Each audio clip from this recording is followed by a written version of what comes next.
ख़वातीन और हज़रात, मुस्लिम्स हिंदुस्तान में एक माइनॉरिटी हैं, लेकिन ह्यूमन राइट्स के प्रमोशन और प्रोटेक्शन प्रिजर्वेशन के ताल्लुक़ से हमारे ऊपर एक बहुत बड़ी ज़िम्मेदारी आती है, क्योंकि हम इसमें एक हिस्सेदार भी हैं और इसके वायलेशंस का एक काफ़ी प्रोमिनेंट शिकार भी रहे हैं।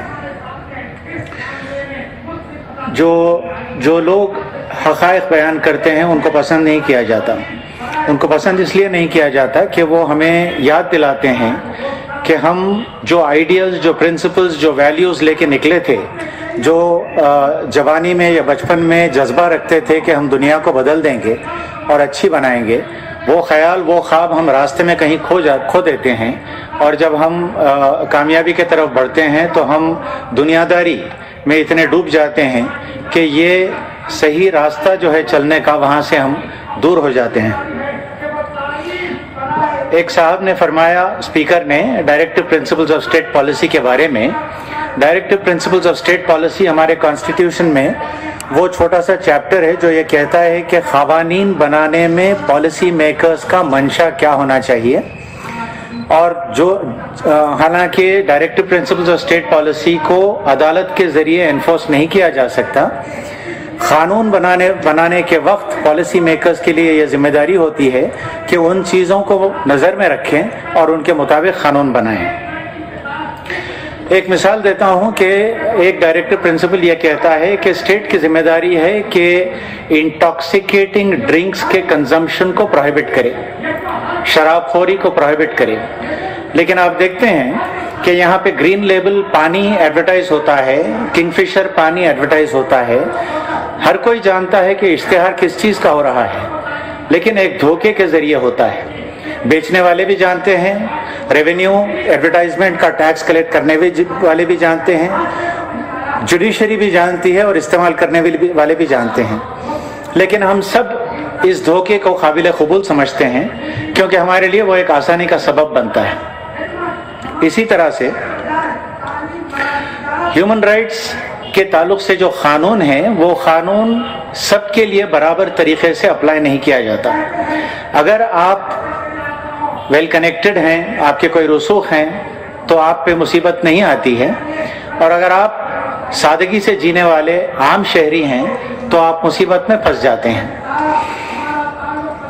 यहाँ पे क्या किया गया है उसके ऊपर नज़र नहीं पड़ती, किसने किया है उसके ऊपर नज़र पड़ती है।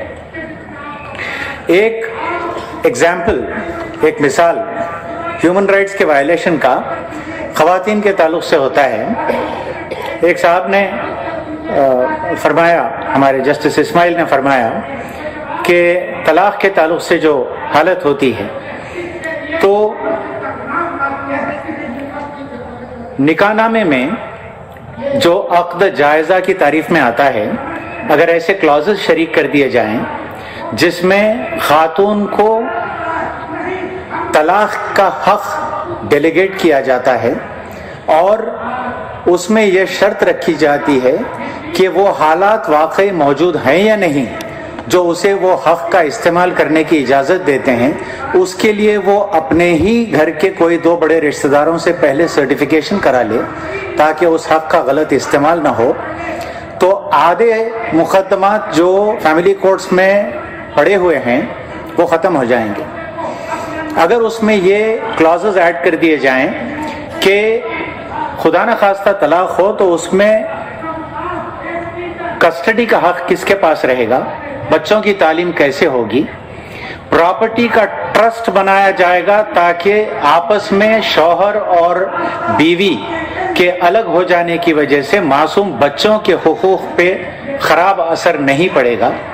तो ये तमाम मसाइल एक ही झटके में हल हो सकते हैं। 4 साल पहले जमात उलमा साउथ अफ्रीका को इस किस्म का एक मॉडल निकाहनामा में भेजा था और खुशी होती है ये कहते हुए कि वो 2 दिन के कंसल्टेशन के बाद न सिर्फ काबिल कबूल समझा गया बल्कि अब अमल में है।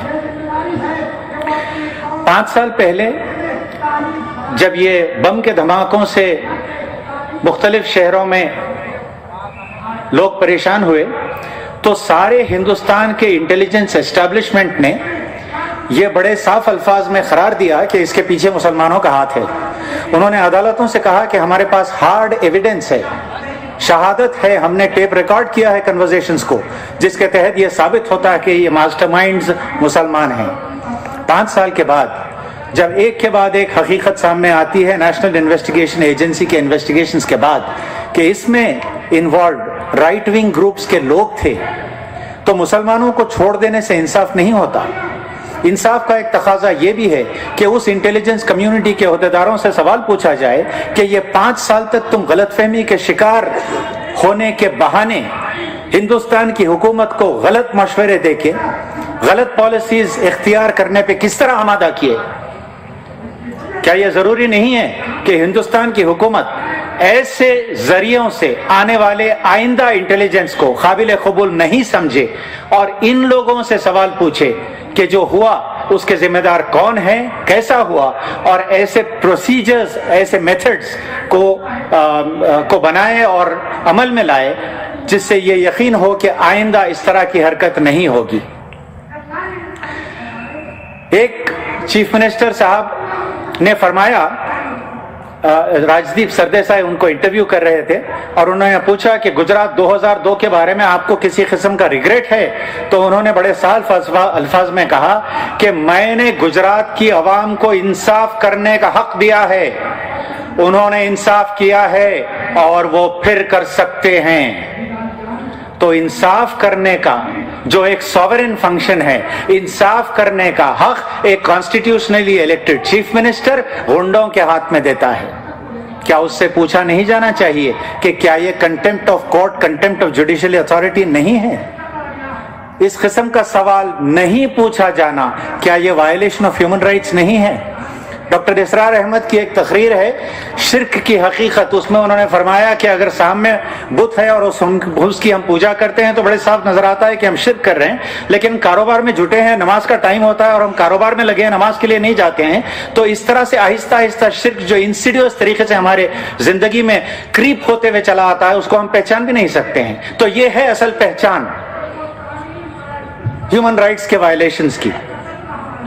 ایک کے بعد ایک گجرات میں ٹرائلز ہوئے اور جو ریپ کرے، مرڈر کرے، جلائے اور لوٹے ان کو ایکوٹ کیا گیا. ایک پبلک واویلا مچا تو سپریم کورٹ کے عہدیداروں نے اپنی ذمہ داری سمجھی کہ ری ٹرائلز آرڈر کرے. ری ٹرائلز آرڈر ہوئے تو ایک کے بعد ایک مقدموں میں جہاں ایکویٹلز ہوئے تھے وہاں کنوکشنز چلے آ رہے ہیں. یہ اگر اتفاق ہے کہ سارے کے سارے مقدمے میں ایسا ہی ہوا تو بڑا انٹرسٹنگ اتفاق ہے، بڑا دلچسپ اتفاق ہے. اس اتفاق کے تعلق سے کوئی گہری سوچ ہونی چاہیے، انویسٹیگیشن ہونا چاہیے.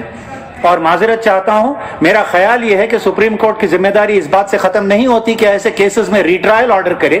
سپریم کورٹ کی ذمہ داری دفعہ 219 تعزیرات ہند کے تحت یہ بھی ہوتی ہے کہ ان ججوں سے سوال پوچھا جائے کہ اگر یہ ایکویٹل کے قابل مقدمہ تھا تو اس میں کنوکشن کیسے ہوا. حال ہی میں دلی کا ہائی کورٹ ایک مقدمے میں جہاں پہ ڈیتھ سینٹنس سنایا تھا ٹرائل کورٹ نے، وہاں پہ مقدمے اور اس الزامات کو خارج کرتے ہوئے کہا کہ بڑا تعجب ہے کہ ایسی شہادت پہ پولیس نے مقدمہ کھڑا کر لیا. کاش کہ وہ جج ایک قدم آگے بڑھتے اور ٹرائل کورٹ کے جج سے پوچھتے کہ ایسی شہادت پہ آپ نے ڈیتھ سینٹنس کیسے سنا دیا. یہاں آپ کو نظر نہیں آتا ہے کہ ہیومن رائٹس پیروں تلے رونگے جا رہے ہیں. بھاسکر راؤ کمیشن کے سامنے جہاں میں اپیئر ہوا تھا، پولیس والوں نے کہا کہ ہم ایف آئی آر جب درج کرنے گئے تو ہم حقیقت نہیں بیان کیے.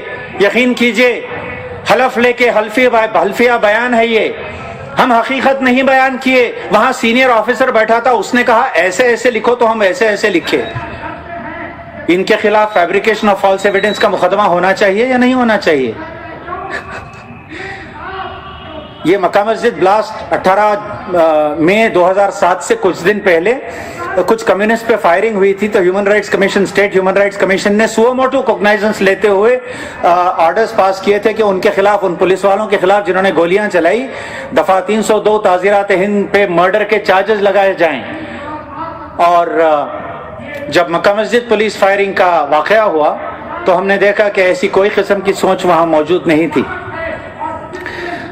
بھاسکر راؤ کمیشن کے سامنے پولیس کے وکیل جنہوں نے अदालत के सामने कहा कि मैं 50 मुकदमों में कमीशन ऑफ इंक्वायरी में पार्टिसिपेट किया हूं, सीनियर वकील साहब थे, उन्होंने अपनी बहस इस तरह शुरू की और मैं सिर्फ उर्दू में ट्रांसलेट कर रहा हूं, जरा भी, बल्कि अंग्रेजी में ही बोल देता हूं, exact verbatim reproduction. Whatever I am going to say here, I have been duly instructed by the police commissioner to state. मरते हुए लोगों के बारे में उन्होंने पूछा, who are these people?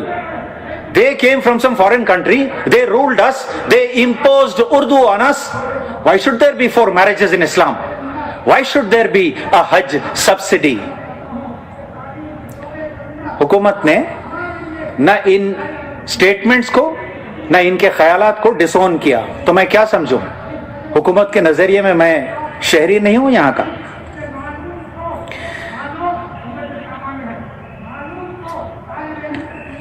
मजबूत सल्तनतें सिर्फ और सिर्फ इंसाफ की बुनियाद पे बनती हैं, और जहां नाइंसाफी होती है वहां हमारे लिए जिम्मेदारी बनती है, हमारे लिए, मेरा मतलब वकला के लिए जिम्मेदारी बनती है कि आगे बढ़ें, ऐसे इंस्टेंसेस को अपने हाथ में लें, उनके खिलाफ आवाज उठाएं और खवानीन में वो तरमीम की कोशिश करें कि जिनसे ये नाइंसाफियों के जो पॉसिबिलिटीज हैं उनको प्लग किया जाए, उनको बंद किया जाए.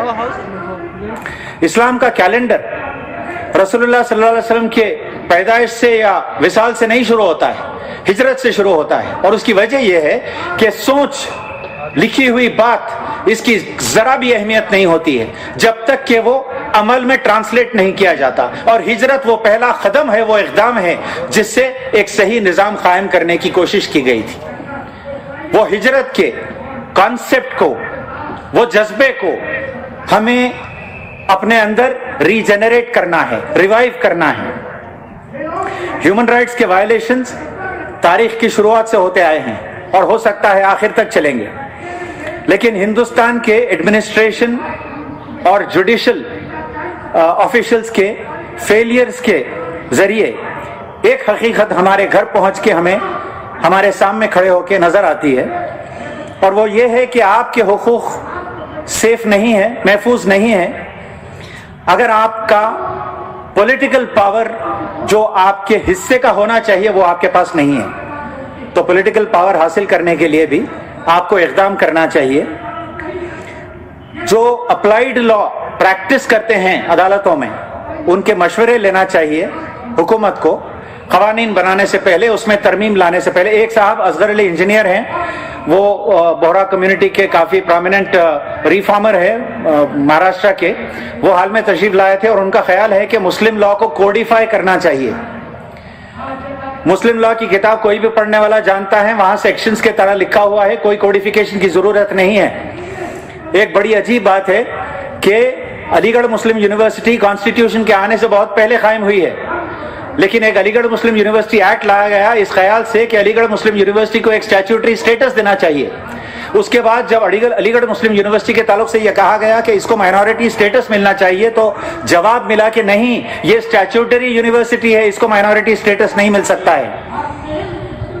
हमें यह समझना चाहिए कि अगर हम इस्लामिक लॉ के कोडिफिकेशन की बात करते हैं और ये एक स्टैट्यूट पार्लियामेंट पास करता है, जो पार्लियामेंट कल पास करेगा वो पार्लियामेंट ये भी कहेगा कि हमारा बनाया हुआ कानून है, हम इसमें तरमीम भी ला सकते हैं. आपको अंदाजा नहीं है कि आप क्या दरवाजा खोल रहे हैं. बगैर सोचे, बगैर समझे, जो लोग जानते नहीं है इस काम को, वो ये काम को अपने हाथ में नहीं लेना चाहिए. एक छोटी सी बात कह के खत्म करता हूं, माजिरत चाहता हूं, ये शायद इस प्लेटफॉर्म से कहना मुनासिब है या नहीं मालूम, लेकिन एक मेहमान थे हाल में हैदराबाद तशरीफ लाए थे, उन्होंने एक ख्याल जाहिर किया. उन्होंने ये ख्याल जाहिर किया कि यहां अयोध्या बनना चाहिए. मैं आप लोगों से सवाल पूछता हूं, अपने अंदर झांक के देख लीजिए, क्या यहां उत्तर प्रदेश के एग्जाम्पल को रेप्लिकेट करना ज्यादा मुनासिब नहीं रहेगा? जय हिंद.